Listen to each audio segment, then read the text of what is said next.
Assalamualaikum warahmatullahi wabarakatuh.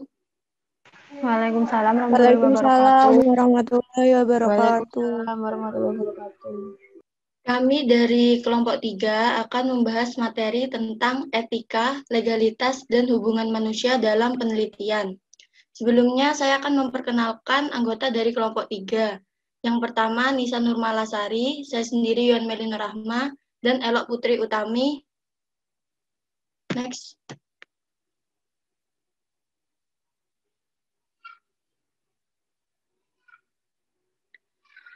Yang pertama, kita akan membahas tentang etika penelitian.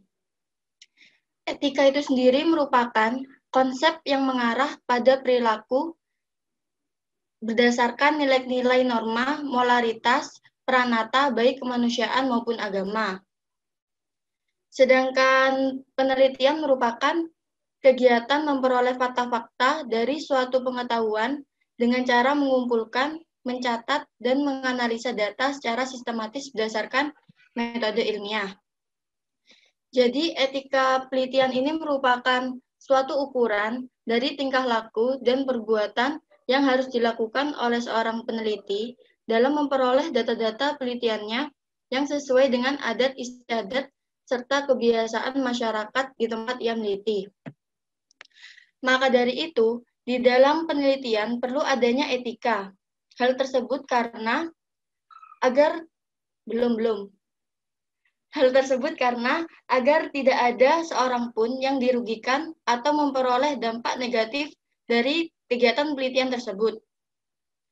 Misalnya itu pelanggaran terhadap persetujuan publikasi hasil penelitian, kerahasiaan, salah penyajian hasil temuan, dan besarnya biaya penelitian. Next.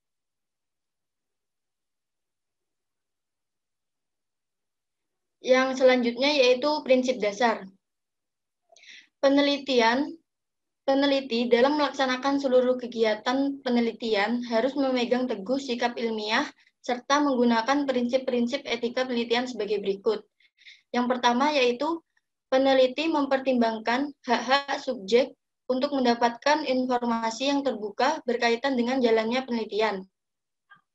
Jadi peneliti itu harus mempersiapkan formulir persetujuan yang terdiri dari penjelasan manfaat penelitian, penjelasan kemungkinan risiko dan ketidaknyamanan yang dapat ditimbulkan, penjelasan manfaat yang didapatkan, persetujuan peneliti dalam menjawab setiap pertanyaan yang diajukan subjek berkaitan dengan prosedur penelitian, persetujuan subjek dapat mengundurkan diri kapan saja, dan jaminan kerahasiaan. Yang kedua yaitu setiap manusia memiliki hak-hak dasar individu termasuk privasi dan kebebasan individu. Pada dasarnya penelitian akan memberikan akibat terbukanya informasi individu, termasuk informasi yang bersifat pribadi. Sedangkan tidak semua orang itu menginginkan informasinya diketahui oleh orang lain. Sehingga peneliti itu perlu memperhatikan hak-hak dasar individu tersebut. Yang ketiga yaitu prinsip keadilan memiliki konotasi keterbukaan dan keadilan. Untuk memenuhi prinsip keterbukaan, penelitian dilakukan secara jujur, hati-hati, profesional, berperi kemanusiaan, dan psikologis serta perasaan yang religius. Prinsip keadilan menekankan sejauh mana kebijakan penelitian membagikan keuntungan dan beban secara merata atau menurut kebutuhan, kemampuan, kontribusi, dan pilihan publik. Next.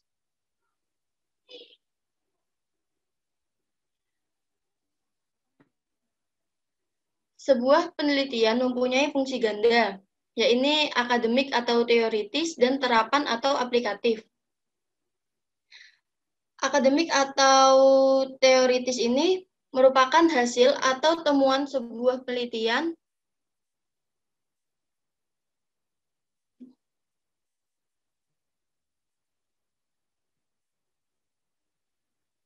Saya lanjutkan.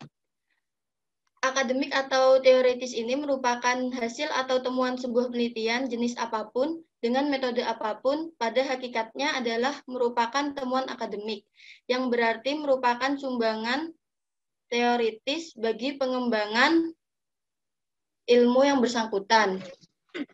Selanjutnya, terapan atau aplikatif. Penelitian di bidang apapun bukan sekedar membuktikan teori atau memperoleh teori baru, tetapi juga harus mempunyai implikasi terhadap program peningkatan kesejahteraan masyarakat. Dari uraian tersebut dapat disimpulkan bahwa penelitian itu harus dapat memenuhi dua fungsi atau peranan ini.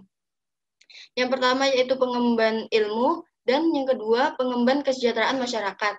Apabila penelitian tidak memenuhi salah satu atau kedua fungsi ini, maka penelitian tersebut tidak dapat dikatakan penelitian yang etis karena mengingkari hakikat penelitian itu sendiri. Next.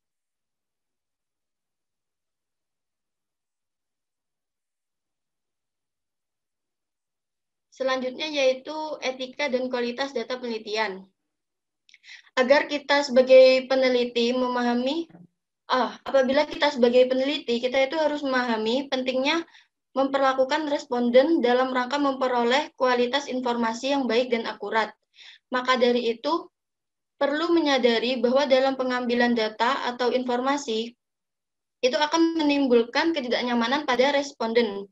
Ketidaknyamanan itu seperti terganggunya privasi. Terganggunya privasi ini karena pengambilan data atau wawancara terhadap informan pada waktu apapun, seperti pagi, siang, sore, malam. Jadi nggak kenal waktu gitu. Pasti hal tersebut itu mengganggu privasinya orang yang bersangkutan. Selanjutnya yaitu terganggunya kegiatan. Pengambilan data atau wawancara ini pasti akan mengganggu kegiatan responden. Karena pengambilan data atau wawancara ini dapat dilakukan baik di rumah maupun di tempat kerja, dan sudah pasti itu akan menyita waktu responden. Yang selanjutnya, berusaha sebaik mungkin untuk menjawab pertanyaan atau memberikan informasi dalam menjawab pertanyaan. Jadi, dalam menjawab pertanyaan ini, kadang-kadang responden tidak secara spontan atau terlontar apa adanya. Responden itu memerlukan waktu untuk berpikir dan mengingat untuk menjawab pertanyaan dari peneliti. Jadi kita sebagai peneliti jangan tergesa-gesa dalam melakukan wawancara. Yang selanjutnya yaitu muncul rasa emosional. Setiap responden pastinya memiliki rasa emosional, apalagi terkait pertanyaan-pertanyaan yang menyinggung perasaan responden. Sehingga kita sebagai peneliti itu harus benar-benar mempersiapkan pertanyaan yang tidak akan menyinggung perasaan dari responden. Selanjutnya itu, mohon maaf salah ketik ya, seharusnya peneliti dengan melakukan tindakan invasif. Jadi kadang-kadang suatu penelitian itu mengambil data atau informasinya melalui tindakan invasif, seperti contohnya pengambilan sampel darah, memasukkan suatu ke dalam tubuh, misalnya implan atau percobaan alat tertentu. Next.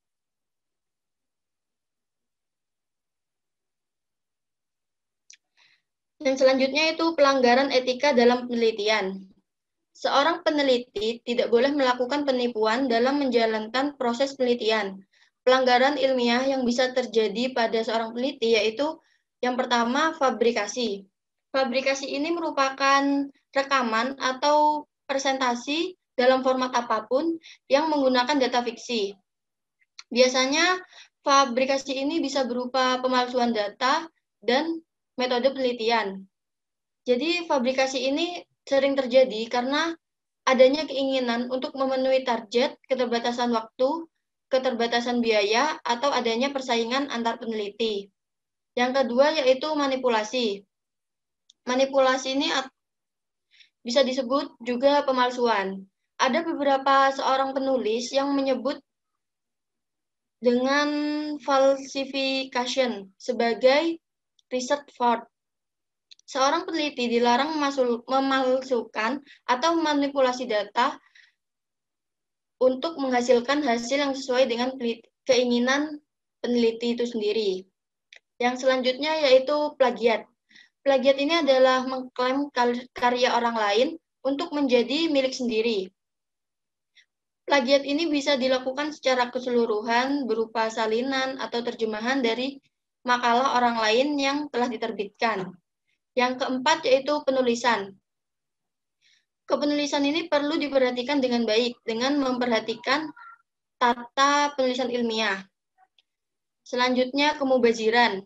Kemubaziran di sini terjadi karena adanya publikasi yang berulang-ulang. Seorang peneliti kembali mempublikasikan suatu bagian dari tulisan yang sudah pernah dipublikasikan. Dan yang terakhir yaitu publikasi duplikat. Publikasi duplikat ini diartikan sebagai publikasi sebuah artikel yang identik atau tumpang tindih substansial dengan sebuah artikel yang sudah diterbitkan. Publikasi duplikat ini dapat diklasifikasikan sebagai plagiarisme diri. Next. Selanjutnya, legalitas penelitian akan dijelaskan oleh Elo.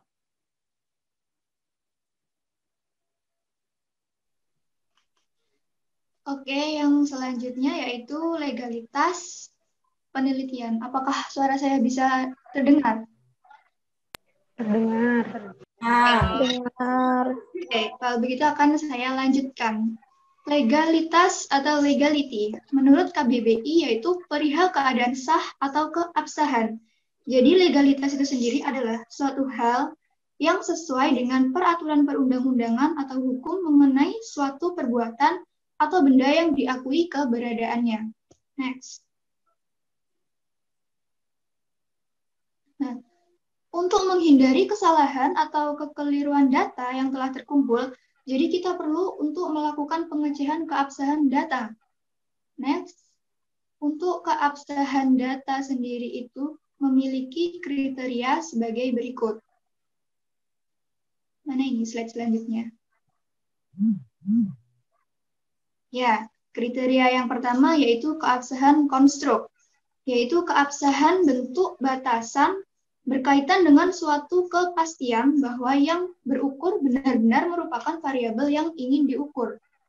Jadi keabsahan ini juga dapat dicapai dengan proses pengumpulan data yang tepat. Nah, salah satu contoh untuk mendapatkan data yang tepat dengan cara triangulasi. Triangulasi ini adalah pengumpulan data dari beragam sumber yang berbeda. Yang pertama yaitu triangulasi data. Triangulasi data ini untuk mendukung keabsahan data peneliti menggunakan dokumen, arsip, hasil observasi, ataupun hasil wawancara. Kemudian untuk triangulasi pengamat ini, dosen yang berperan dalam penelitian atau dosen pembimbing bertindak sebagai pengamat yang memberikan masukan terhadap penelitian kita. Berikutnya, triangulasi teori, yaitu penulis menggunakan berbagai macam teori yang berlainan, yang berbeda, untuk memastikan bahwa data yang disimpulkan itu memenuhi syarat dari penelitian yang kalian lakukan. Berikutnya, triangulasi metode. Nah, dalam penelitian ini kita melakukan beberapa metode, contohnya metode observasi, wawancara, dan dokumentasi. Next.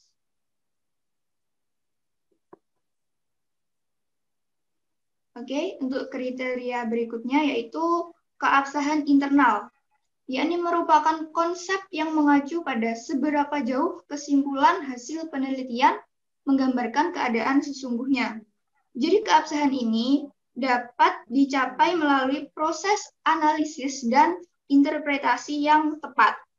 Berikutnya, keabsahan eksternal, mengacu pada seberapa jauh hasil penelitian dapat digeneralisasikan pada kasus lain. Nah, kasus lain ini selama kasus tersebut dalam konteks yang sama ya. Selanjutnya, keajekan atau rehabilitas. Konsep yang mengacu pada seberapa jauh penelitian berikutnya akan mencapai hasil yang sama apabila mengulang penelitian yang sama untuk sekali lagi. Jadi dalam hal ini, keajekan ini mengacu pada kemungkinan peneliti selanjutnya memperoleh hasil yang sama apabila penelitian dilakukan sekali lagi dengan objek yang sama. Next. Nah, berikutnya kita lanjut kepada menguji keabsahan data. Ada dua cara, yakni yang pertama validitas. Validitas sendiri dalam bidang penelitian diartikan sebagai ketepatan alat, proses, dan data. Jadi apakah penelitian memperoleh hasil yang diinginkan, pemilihan metodologi sesuai untuk menjawab pertanyaan penelitian, kemudian kesesuaian sampling dan analisis data, hasil akhir, serta kesimpulan berlaku untuk sampel dan konteks. Validitas sendiri dibagi lagi menjadi dua, yakni internal dan eksternal. Untuk yang internal, berkenaan dengan derajat akurasi desain penelitian dengan hasil yang dicapai. Jadi, misalkan jika dalam penelitian kita meneliti tentang etos kerja tenaga pendidik, maka data yang diperoleh seharusnya adalah data yang akurat tentang etos kerja tenaga pendidik. Nah, penelitian menjadi tidak valid apabila ditemukan data tentang motivasi mengajar guru. Sedangkan untuk yang eksternal, berkenaan dengan derajat akurasi, apakah hasil penelitian dapat digeneralisasikan atau diterapkan pada populasi di mana sampel tersebut diambil. Jadi bisa dikatakan validitas eksternal ini sejauh mana representasi penelitian tersebut telah dicapai. Jadi, bila sampel penelitian representatif, instrumen valid dan reliable cara mengumpulkan data benar, maka penelitian akan memiliki validitas eksternal yang tinggi. Oke, next.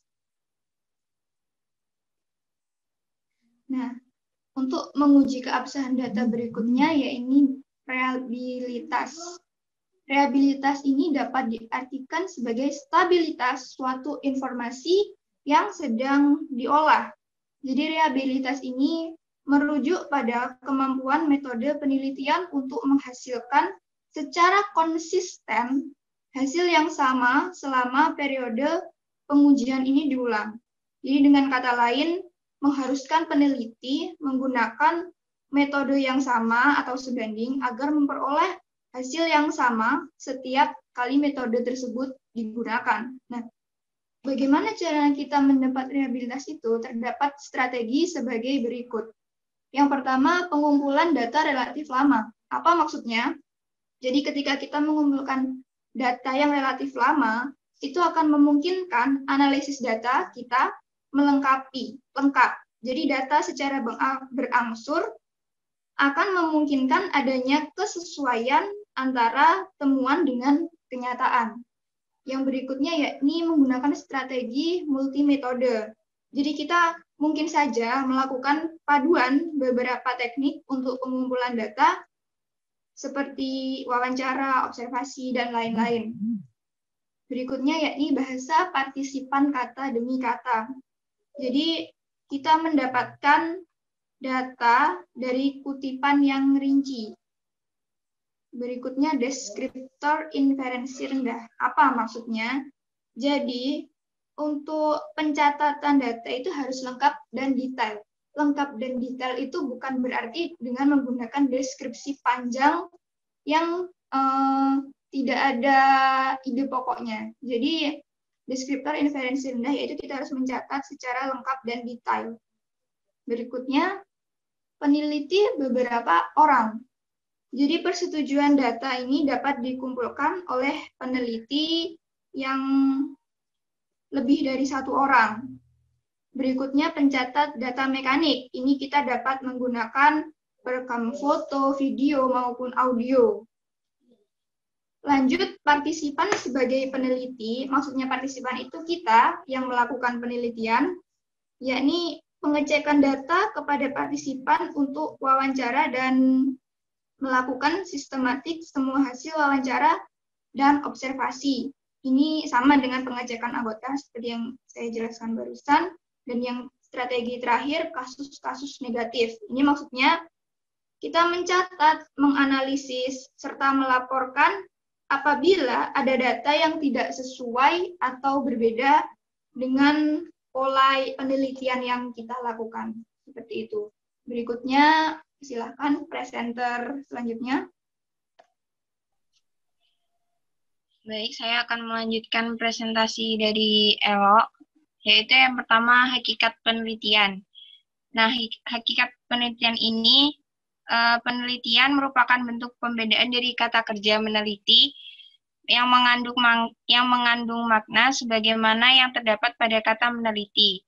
Sedangkan berdasarkan istilah, kata penelitian secara umum merupakan sinonim kata riset, yaitu kata serapan dari research yang menunjukkan arti kegiatan pencarian ulang atau pencarian kembali atas suatu objek. Kemudian untuk penelitian di bidang pendidikan atau riset itu mempunyai arti mencari, menjelajahi, atau menemukan makna kembali secara berulang-ulang untuk membangun sebuah hukum, dalil, generalisasi, memvalidasi, atau menguji teori yang sudah ada.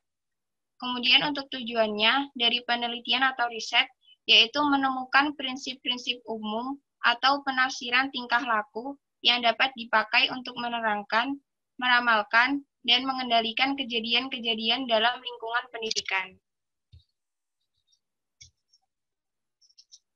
Kemudian untuk fungsi penelitian ini yang pertama yaitu mendeskripsikan. Maksudnya yaitu ilmu pengetahuan dan penelitian bertugas menggambarkan secara jelas dan cermat hal-hal apa saja yang dipersoalkan. Kemudian yang kedua yaitu menerangkan, yaitu ilmu dan penelitian bertugas menerangkan kondisi-kondisi yang mendasari terjadinya peristiwa-peristiwa. Kemudian yang ketiga yaitu menyusun teori. Ilmu dan penelitian bertugas mencari dan merumuskan hukum-hukum mengenai hubungan antara kondisi yang satu dan kondisi yang lain, atau hubungan antara satu peristiwa dengan peristiwa yang lain. Kemudian yang keempat yaitu tugas prediksi. Maksudnya adalah ilmu dan penelitian bertugas membuat prediksi atau ramalan, estimasi, dan proyeksi mengenai peristiwa-peristiwa yang bakal terjadi atau gejala-gejala yang akan muncul. Dan yang terakhir yaitu tugas pengendalian. Maksudnya adalah ilmu dan penelitian bertugas melakukan tindakan-tindakan guna mengendalikan peristiwa-peristiwa atau gejala-gejala yang terjadi. Untuk selanjutnya yaitu perbedaan antara penelitian kualitatif dan kuantitatif. Untuk kualitatif yaitu menekankan pada pentingnya pengalaman subjektif seseorang dan realitas sosial dipandang sebagai suatu kreasi kesadaran seseorang dengan memberi makna dan evaluasi kejadian secara personal dan dikonstruksi secara subjektif. Kemudian untuk kuantitatif, yaitu menetapkan hukum atau prinsip-prinsip umum atau mencari sesuatu yang berlaku universal dan mengasumsikan realitas sosial yang berupa objektif dan di luar kondisi diri pribadi seseorang. Kemudian untuk peran peneliti dalam penelitian.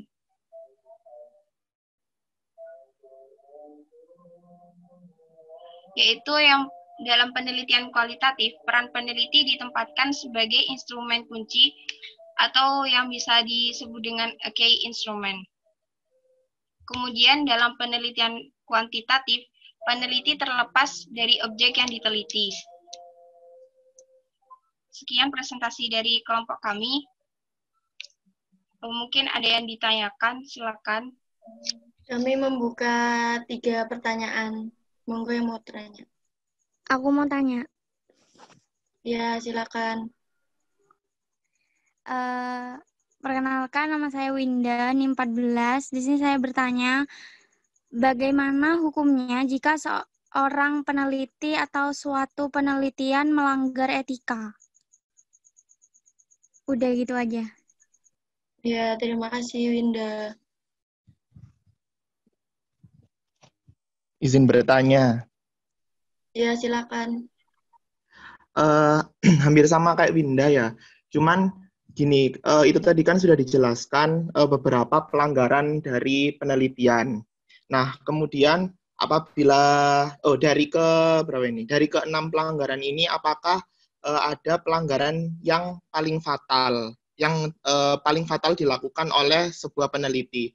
Dan apabila sang peneliti ini tadi itu melanggar salah satu etika dalam penelitian, apakah penelitian itu bisa dilanjutkan lagi? Misal kayak penelitian itu memanipulasi data. Nah, kemudian peneliti itu tadi itu mencoba untuk tidak memanipulasi lagi untuk bisa meneruskan penelitiannya itu apakah bisa?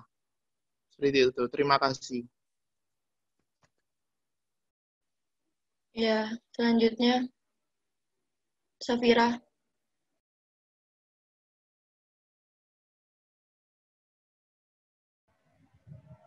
Saya Safira, NIM 1, izin bertanya, cuman saya masih nggak paham bedanya fabrikasi sama manipulasi itu aja. Terima kasih, tolong dijelaskan kembali.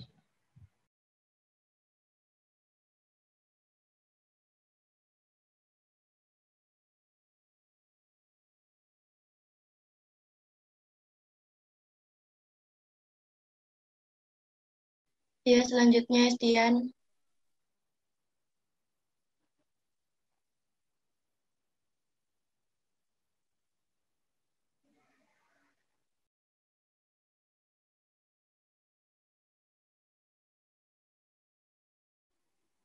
Oke, selanjutnya Dewi.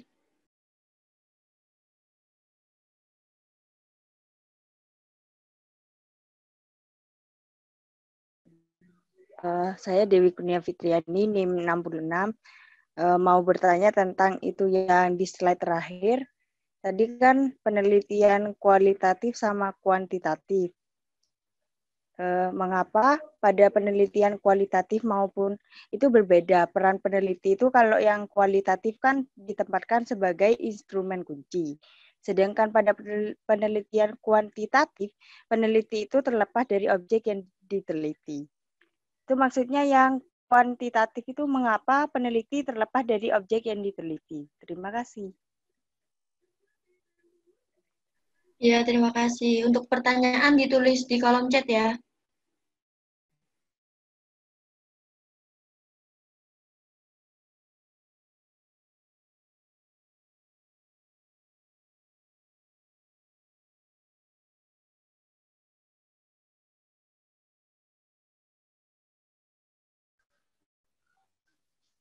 Untuk selanjutnya, kelompok kami mohon diberi waktu untuk berdiskusi ya. Keluar sendiri dari Zoom. Mohon ditunggu ya, teman-teman.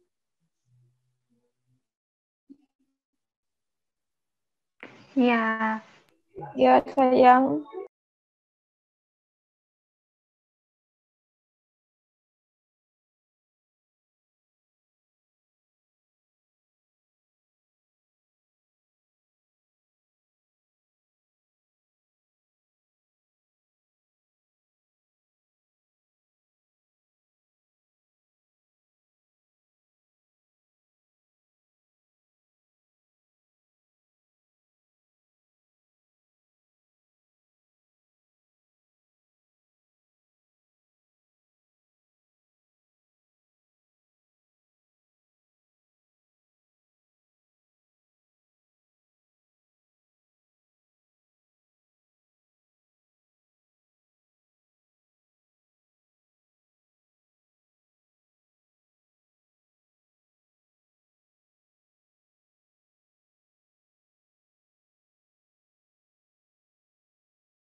izin menjawab dari pertanyaannya Winda dan Rojikin.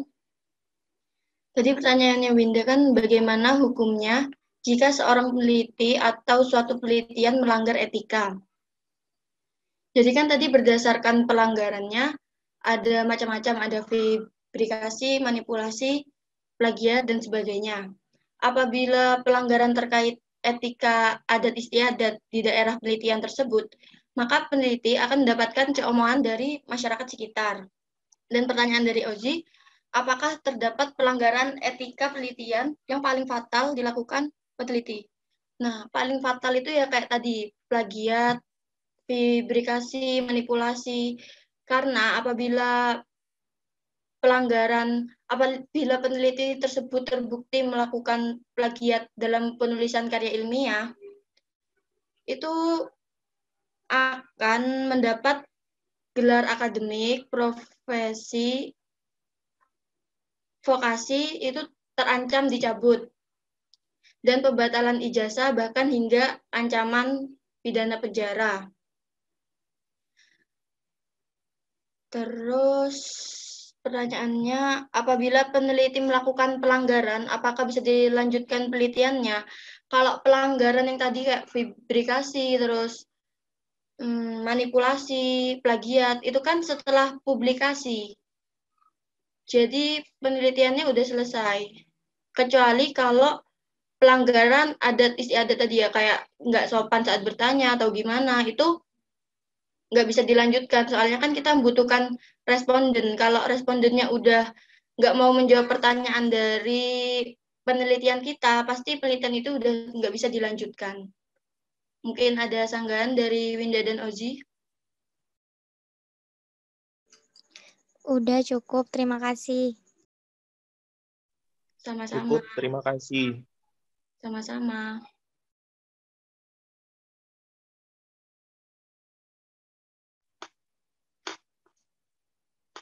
Sudah, Yohan, pertanyaan yang tadi? Oke, saya akan lanjut izin menjawab.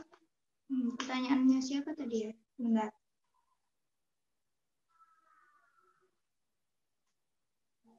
Fabrikasi Safira ya?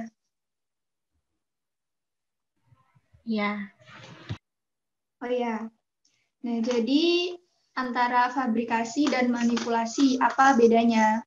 Untuk fabrikasi sendiri itu mengarang atau membuat sendiri, mempercantik data atau hasil penelitian tanpa adanya proses. Jadi, kamu tidak melakukan pengambilan sampel sama sekali, tapi kamu mengarang datanya, seolah-olah kamu melaksanakan penelitian. Nah, itulah yang disebut fabrikasi. Sedangkan untuk manipulasi sendiri, kamu sudah melakukan proses penelitian atau pengambilan data, akan tetapi kamu ubah datanya.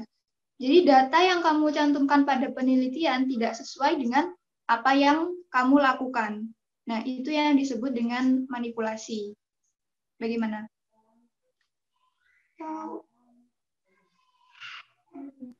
Cukup, terima kasih. Sudah ya? Jelas? Cukup jelas? Jelas banget. Ya, terima kasih.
Untuk pertanyaannya dari Dewi, tunggu sebentar ya.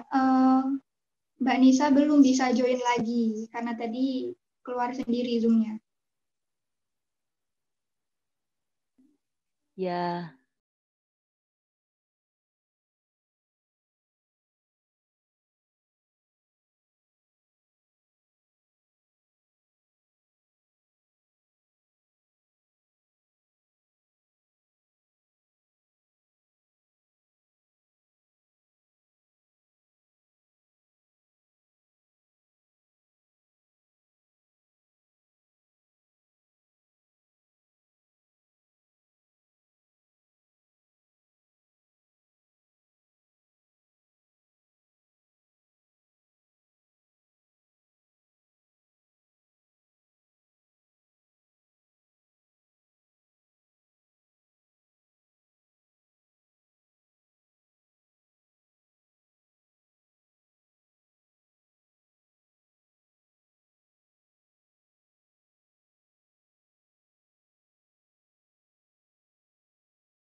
Saya menjawab pertanyaan dari Dewi karena Nisa nggak bisa masuk. Sebentar.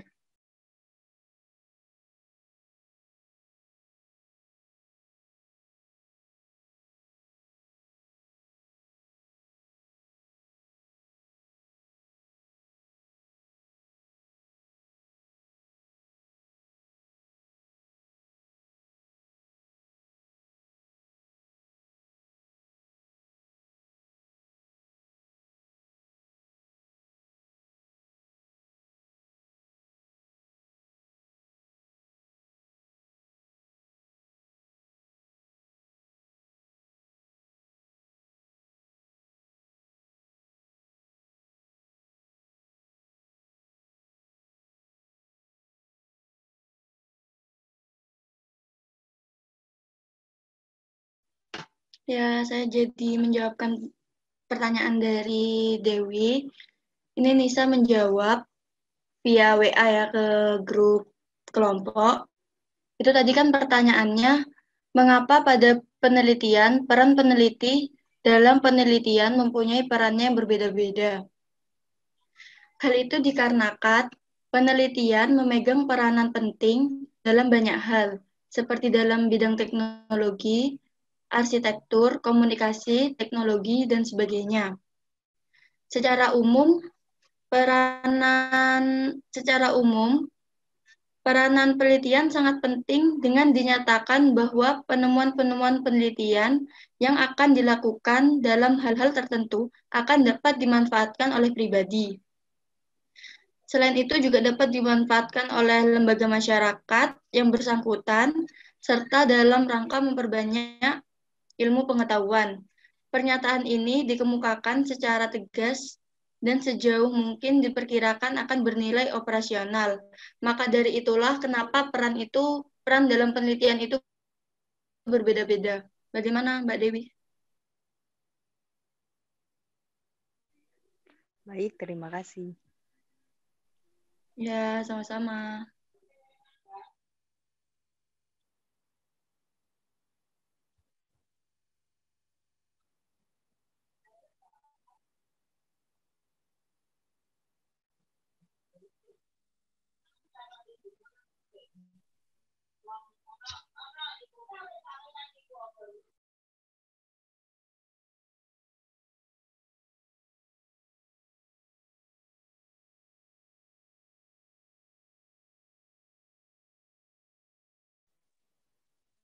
Sekian presentasi yang dapat kelompok kami sampaikan. Kurang lebihnya mohon maaf. Wassalamualaikum warahmatullahi wabarakatuh.